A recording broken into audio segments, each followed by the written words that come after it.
we want to finish up a few things that relate to the program requirements. And so I want to sort of introduce this by, if you go to the guidelines, these program guidelines and requirements, you've seen a few PowerPoint slides here. But if you go to this document, you'll be able to review. It's actually, it's about 20 pages, and the idea here is it lays out really the whole CPC framework that we're describing, and then it tells you sort of point by point what the requirements are. As Momo mentioned, for example, signing a homeschool agreement. That was instituted in the CPCs, back in the 60s, to have parents agree to participate in the program at least 2.5 hours per day. That's a program requirement. Having a parent resource room and access to workshops is another requirement. And if you add them up, you'll see in this package about 30 requirements listed. Many of the centers, most of the centers are doing most of these already as part of the program. And we really want to highlight those as well. So what I would say, and we'll have time for a few questions, but maybe after Barbara speaks, that as you go through these requirements, review these requirements with your staff. And so I'm thinking that this is up on the Google Drive, I think, Mallory. So all of these key documents, the monthly activity form, everything is up on the Google Drive that will show you the website. I think it's in one of the packet. You can see the sort of the website. But again, your staff, so in addition to the principal and the assistant principal, the leadership team, all the teachers and aides, the clerk, everyone should be familiar and really read this thoroughly and have it accessible, just to kind of help with a framework about this is the CPC program. This is how we want to help you support the preschool to third grade framework in your school, and give us comments, suggestions, feedback on it as well. And so read this at your, further, and it kind of details that they are going to be up on our website. And that was really the focus of part 3. But what we find, certainly the menu-based parent involvement system that Momo described is going to be important, and there's some data collection that we'll be collecting on these key dates coming up in 2013 in terms of we're working with enrollment with the sites. Momo mentioned too that we want to sponsor 2 workshops coming up in collaboration with early childhood.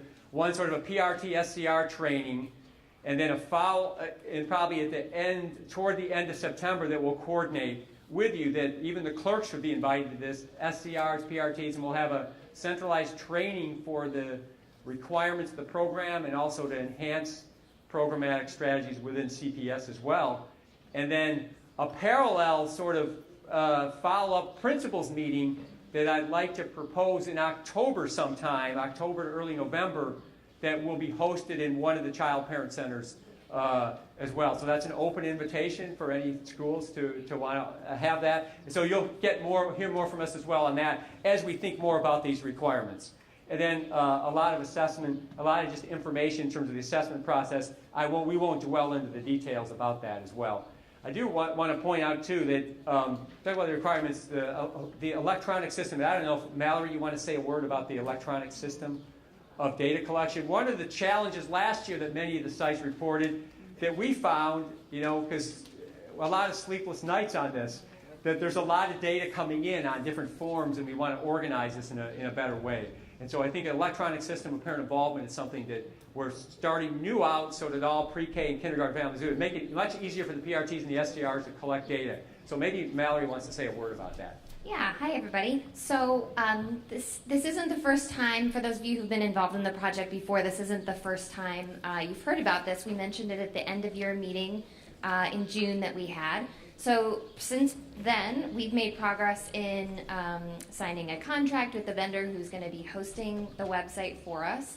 And in the September meeting that will happen for the PRTs, SCRs, and clerks, we'll have the site up and running by then, and so we'll be able to train you on how to use it. But basically how it's going to work is like many other systems that you might work with already. Each child and family will have a place in the database, and there will be forms that you will fill out, and all the information will tie together, and you'll be able to access reports where at a click of the button you can say, hey, how many families in my center are meeting their 2.5 hour per week goal for parent involvement? And you'll be able to tell right with the click of a button. So we hope that that not only is a great data collection tool so that we can get the data for our research, but it will also help you quickly access information about how you're doing in meeting your own goals.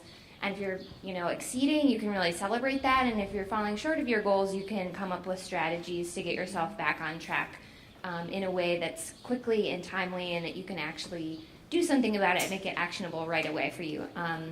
So I'm sorry that I don't have a preview of it for you now. We had hoped that we would at this point, but there's more to come. And as Molly mentioned before, we're all here to support you and answer all of your questions. So I look forward to working with this with you all this year, and hopefully it makes, especially PRTs and SCRs, I hope it makes your life a lot easier.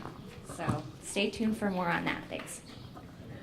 Thanks, and so you'll be able to preview a beta version of this form probably pretty soon. And now what I want to do is talk about really the curriculum alignment requirements, and have Barbara come up and talk about really one of the exciting things about the project is we can build an aligned curriculum from preschool to third grade. And that we want to emphasize that in the elements. And so we want to kind of put a spotlight on this element number 2 for aligned curriculum. We just want to have Barbara come up. So Barbara, thanks. Yeah, I just want to take a few minutes to remind everybody about the importance of aligned curriculum. I think there's some slides in your handout, and they'll give you some reasons why we're concerned. But let me remind you about this balance between teacher-initiated and child-initiated learning. Arthur just made a big to-do about it, and it shows the effects on children's achievement. We all know it takes 2 things for kids to learn. They have to want to learn, and they have to have an opportunity to learn. And so the want to learn is the things that they want to do, and the opportunity to learn are the things you want them to do. Ideally, you're helping them want to do the things you want them to do. And so what we ought to see is some similarity between what you're doing and what they're electing to do. And that's how we know that you're giving them the opportunity to learn, and they're taking advantage of it by practicing what you've just taught them. So we're really very interested in this combination of opportunity to learn and child motivation to learn. And we'll ask you in your summaries of the curriculum to spend some time talking to us about that. There are a couple of questions we're trying to answer in research on curriculum alignment. And they are, what did the teacher plan to do? How close did her plans get implemented? What did children learn as a consequence of those plans? So those are the kinds of reports we need from you if we're going to be able to correlate what happened in the classroom with the kind of outcomes in children's achievement that we're going to get.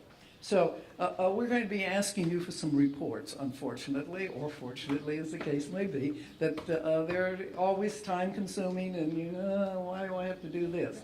But in order for us to answer the questions we have about alignment and child achievement, we need some data from you. So the first kind of thing we're going to ask you to do is, what's your plan? And let me show you, this is the document that you get. It's the same one the preschool teachers filled out last year. The kindergarten teachers will add theirs to it this year, so we'll be able to see what happened in preschool and now what's happening in kindergarten and how are they aligned. We do hope that your first grade teachers will be participating in this so that they also will have in mind what they're going to be teaching next year in first grade. One of the things that we're particularly interested in, many of you have already solved the problem of the literacy curriculum you're going to use and the math curriculum you're going to use. But some of you may not have thought about science as thoroughly. And one of the things that we will put on the website is Science in Kindergarten, which is a new model for child-initiated science, how to get the kids involved in doing science. And you might want to take a look at that before you make your final decisions about what you're doing. I also like to call your attention to ramps and pathways, if you haven't heard, one of the new things they're finding is that engineering skills are laid also during the preschool years, and the spatial relation skills that kids learn very young have an enormous effect on what kinds of spatial relationships they can see when they're at school. So if you haven't had a chance to read Pathways and Ramps, or Ramps and Pathways, maybe your preschool and kindergarten teachers would like to take a look at that. So what we would like you to do is to think through, what are you going to do in kindergarten this year? How does that fit with last year's preschool? How does it fit with next year's first grade? Then after you have given that in, and we'll look at it and organize it according to the various schools, we also need a monthly report on what is actually happening. That was your plan. Now, what actually happened? And that you'll see on a form like this. And what we ask is that the teachers fill it in on a regular basis, for a week, and then the head teacher summarize what she has seen for this period of time, so that you only have one report that you have to send in, but it should be based on what actually happens in the classroom. How many minutes actually got spent on this activity or that activity. And then finally we have a form for the tenor, an observational form on the tenor of the classroom. And so we will come and observe to see what is the tenor of the classroom around child-initiated activities, adult-initiated activities, and the kind of content that's being done, the kinds of things that are on the class assessment instrument. So if there's any questions, you can reach me at Erickson. I'd be very pleased to come out and help you with your plan if you need some help or you want some help, or if you just have questions. Everybody has the Erickson phone number, so feel free to give me a ring.